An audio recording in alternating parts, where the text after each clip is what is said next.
guarantee that what you see is not reality. Never touch your mess up, boy, make it get a boy. You said it's easy, but in the end you have no choice. And you know, so just the way that... Hello everyone, it's that time again. It's What I've Been Watching with Mike Smith. I'm Mike Smith.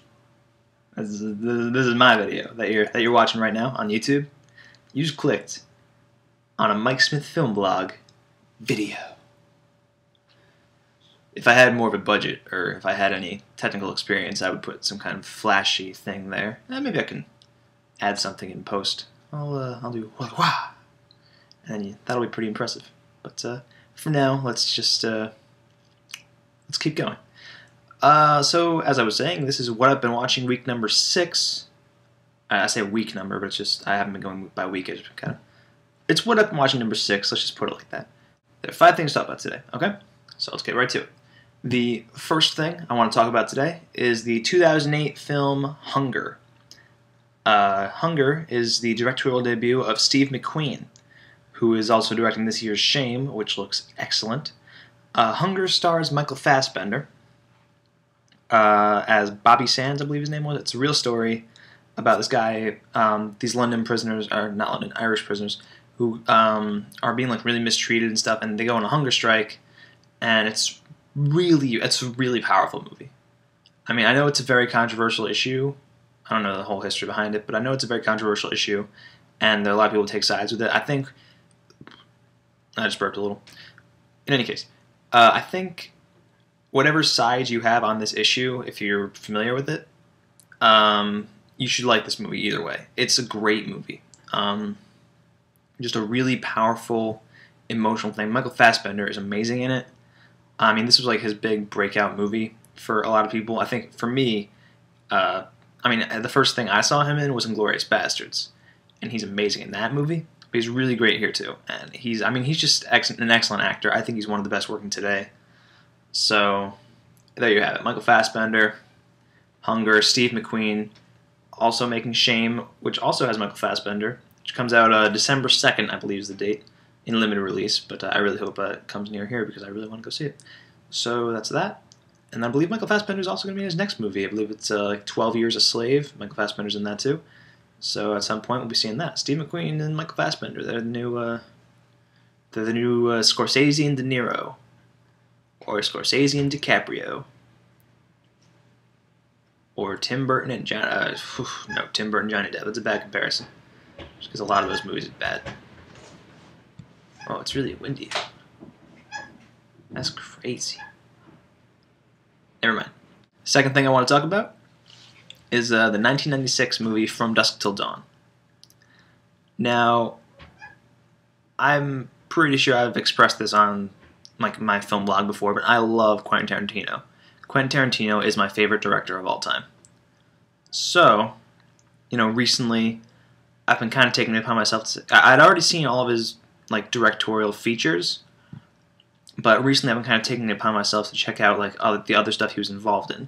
So like last week I reviewed 4 Rooms, right? That was my last thing. Didn't much care for 4 Rooms, if you recall.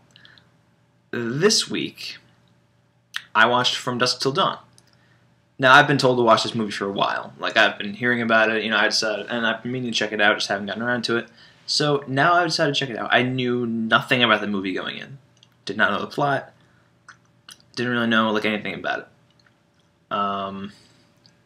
So I'm gonna say that there's gonna be spoilers for From Dusk Till Dawn coming up if you haven't seen it. From Dusk Till Dawn starts off with George Clooney and Quentin Tarantino in this awesome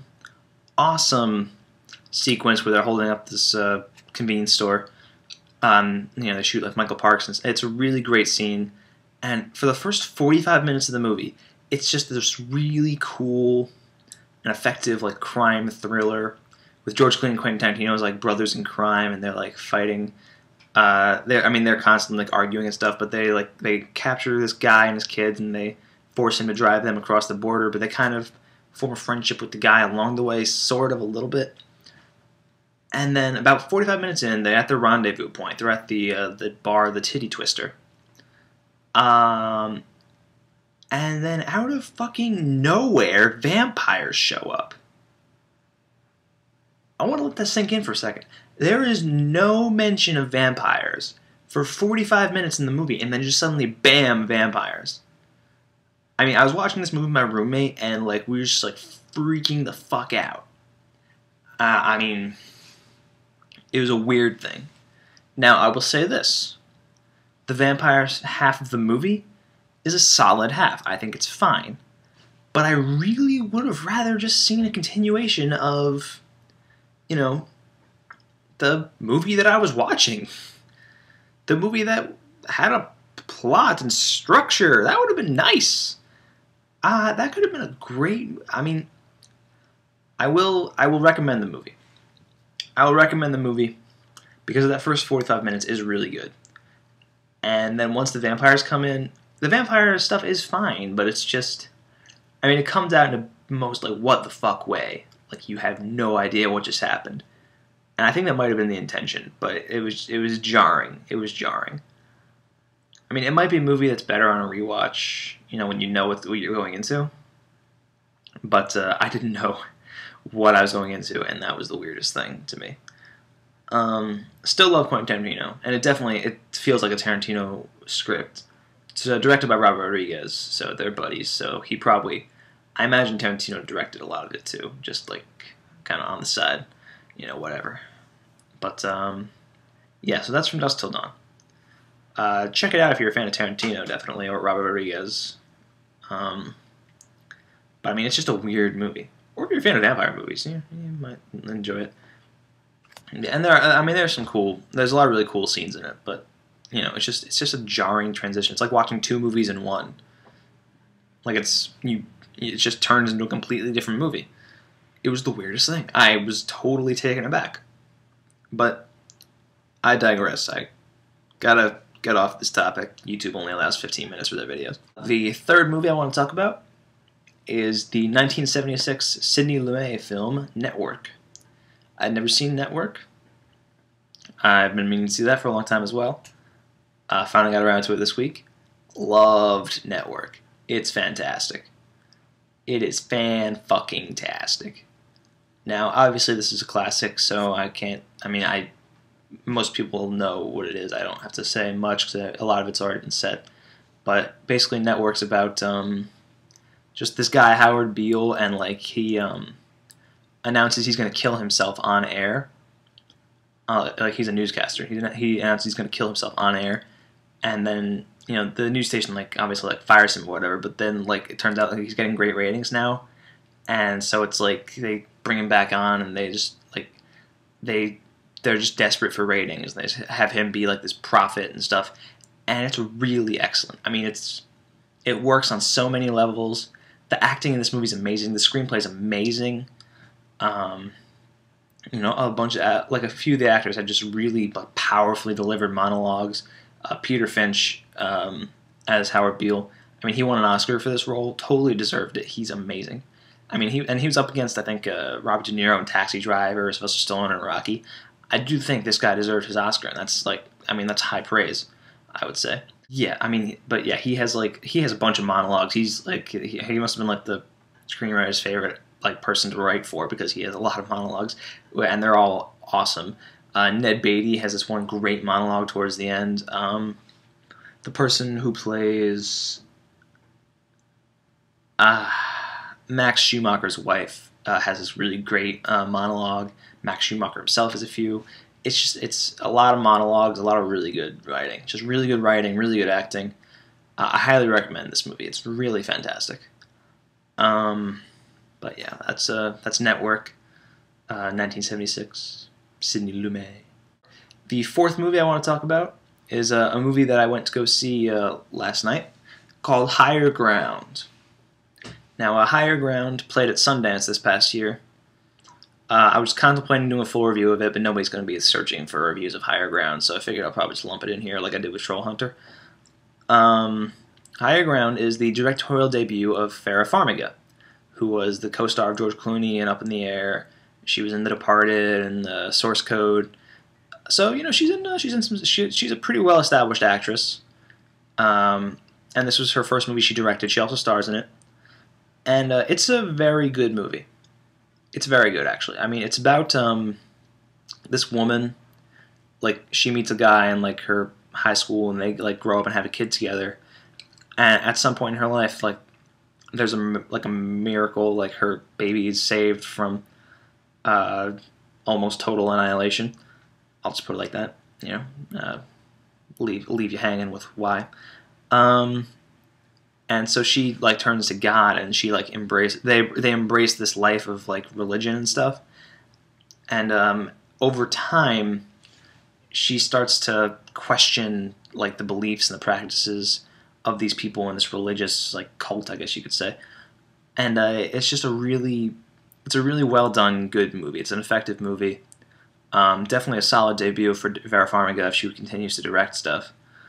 So I would say go check it out if you're a fan of Vera Farmiga, which is I mean, I know she's an established actress, but I don't know if there's any like diehard Vera Farmiga fans out there, but she's good though. She's a very good actress. John Hawkes is in the movie for like 5 minutes. So if you like John Hawkes, Winter's Bone, 5 Minutes, Contagion, Eastbound and Down, he's in there. But yeah, so that's Higher Ground. It's definitely well acted, well written. It's this a really cool insult. I mean, just my friend and I were laughing about it afterwards. There's an insult that's the therapist. Not really an insult, but just like the therapist, like he's describing eating an egg McMuffin while telling somebody that he's like that person's not going to be saved, like he'll go to hell. And then he just like turns to Vera Farmiga and is like, "When I look at you, I feel like I'm eating my egg McMuffin all over again." And I don't know, just everybody kind of like burst into laughter. Like, it was a funny line. Like, it was funny. I liked it. All right, so that's Higher Ground. The last thing I want to talk about is a TV series called Party Down. Party Down is another one of the brilliant but canceled shows that goes up there with like Arrested Development and Firefly. I never watched Firefly, but that goes up there on those lists a lot of times too. And hopefully, Community won't be joining them. Community won't be joining that list because hopefully it won't get canceled. I love Community, as I've already, but I'll talk about that another time. Did you guys see that new Community, Remedial Chaos Theory? Fan-freaking-tastic. Anyway, Party Down, real quick.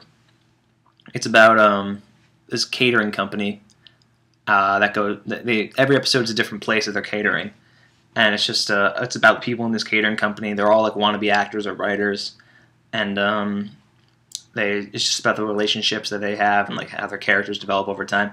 It's a really funny show. It's a really great show. Adam Scott is the main character, Henry, but then there's like Martin Starr, Ryan Hanson, Ken Marino, Lizzy Caplan. Lizzy Caplan, if you don't know, was the girl who blew up in Cloverfield. So that's something. That's what I remember her for. She was the one who blew up in Cloverfield. And yes, so definitely Party Down's a really funny show. I'm almost done with it. I have like 3 episodes left. It's only 2 seasons. So you should check it out. It's only 2 seasons, 20 episodes. It's on Netflix right now. It won't be on Netflix much longer because Starz is leaving Netflix. But so you should check it out if you have the chance. It's a really funny program.